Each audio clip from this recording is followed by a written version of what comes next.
Welcome to our study of the Gospel of Mark.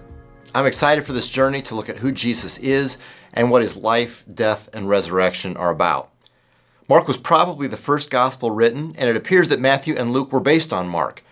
The stories of Mark often appear in Matthew and Luke, usually in the same order, and often with identical wording. So it looks like Matthew and Luke cribbed on Mark's outline. Mark is the shortest gospel and offers the least detail.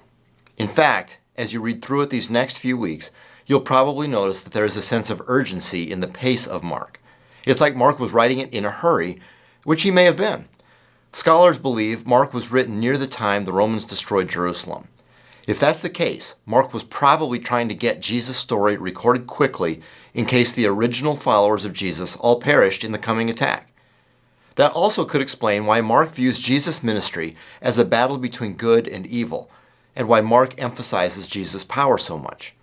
Everyone reading his gospel felt helpless against what was coming. You notice this different tone right away. John's gospel begins at creation. Matthew and Luke tell the story of Jesus' conception and birth. Mark begins with John the Baptist preparing the way for Jesus. I think Mark introduced Jesus as an adult so that we would only know him as an adult.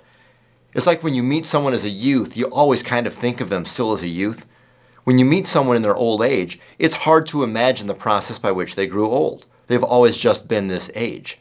Mark only portrayed Jesus as vulnerable when Jesus chose his vulnerability.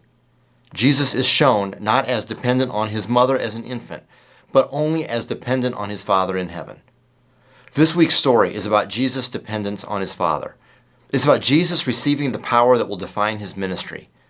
In your discussion, you'll unpack a little of what Jesus' baptism means and what your baptism means, setting the stage for the rest of the gospel.